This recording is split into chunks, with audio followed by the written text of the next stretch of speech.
নবী নবী করে একদিন হযরত বিলালকে ডেকে সেই বেদিন অনেক ধমক দিল, বিলাল তুমি যদি কাজের সময় আল্লাহ আল্লাহ করো, নবী নবী করো, তাহলে আমরা তোমাকে অনেক শাস্তি দেব এবং তুমি যে কাজ করছো সেই কাজের বিনিময়ে কিছু দেওয়া হবে না। তো হযরত বিলালকে আরো বলল যে তুমি যদি আল্লাহকে ভুলে যাও, নবীকে ভুলে যাও, কাজের সময় কাজ করো, তাহলে আমরা তোমাকে অনেক সোনা দানা দেব, অনেক ধন সম্পত্তি দেব এবং আমরা তোমাকে আজাদ করে দেব।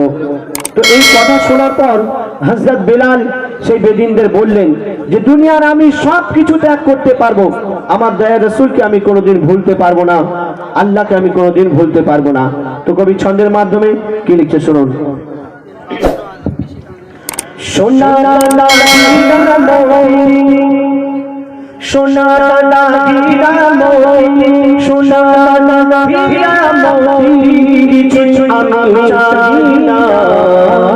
কেন আমি আমার দয়ার নবীর ভালোবাসায় দিওয়ানা, আমি আমার দয়ার নবীর ভালোবাসায় দিওয়ানা।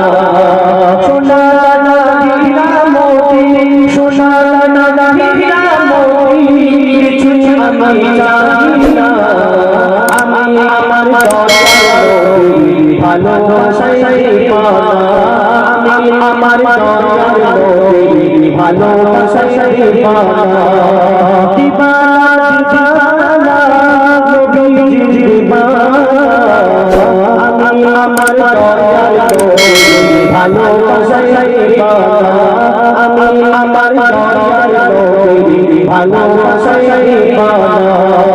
সোনা হীরা মোতি সোনা হীরা মোতি কিছু আমি জানি না, আমি আমার দয়ার নবীর ভালোবাসায় দিওয়ানা, আমি আমার দয়ার নবীর ভালোবাসায় দিওয়ানা।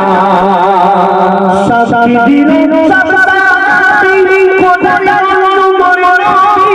নবীকে যে করবে পাবে জান্নাতের চাবি, পাবে জান্নাতের চাবি। সাথী দিল সব সাথী কোথায় নবীকে যে করবে পাবে জান্নাতের চাবি, পাবে জান্নাতের চাবি। নবীর শাফায়াত ছাড়া, নবীর শাফায়াত ছাড়া মুক্তিতে গো পাবে না, আমি আমার দয়ার নবীর ভালোবাসায় দিওয়ানা, আমি আমার দয়ার নবীর ভালোবাসায় দিওয়ানা। সোনা হীরা মোতি সোনা হীরা মোতি কিছু আমি চাই না, আমি আমার দয়ার নবীর ভালোবাসায় দিওয়ানা, আমি আমার দয়ার নবীর ভালোবাসায় দিওয়ানা। যে কোরআন শরীফ আমরা তেলাওয়াত করি, এই কোরআন শরীফ আমার নবীজির উপর নাযিল হয়েছিল। তো কোরআন শরীফ কি বলছে শোনো। কোরআন শরীফ বলে খোদা সৃষ্টিতে আর নেই কেউ দয়া দিবেন সমান, দয়া দিবেন সমান। কোরআন শরীফ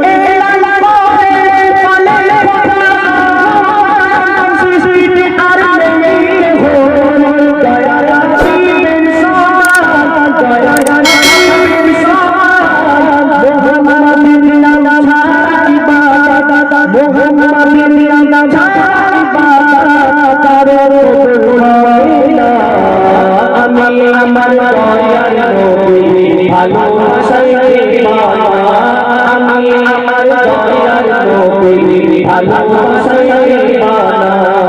সোনা হীরা মোতি সোনা হীরা মোতি কিছু আমি চাই না, আমি আমার দয়ার নবীর ভালোবাসায় দিওয়ানা, আমি আমার দয়ার নবীর ভালোবাসায় দিওয়ানা। আমার কবি যিনি গজলটি লিখেছেন কবি ইয়াসিন সাহেব, এই গজলটি লেখার আগে তিনি স্বপ্নের মাধ্যমে কি দেখতেন সেটি ছন্দের মাধ্যমে তুলে ধরেছেন। আপনার কাছে লক্ষ লক্ষ টাকা আছে, যদি আল্লাহ না আপনাকে ডাকে আপনি কোনোদিন হজে যেতে পারবেন না।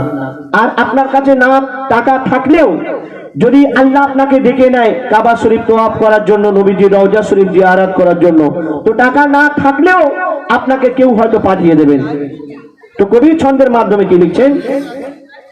স্বপ্ন দেখি ঘুমে স্বপ্ন দেখি ঘুমে কাবা শরীফ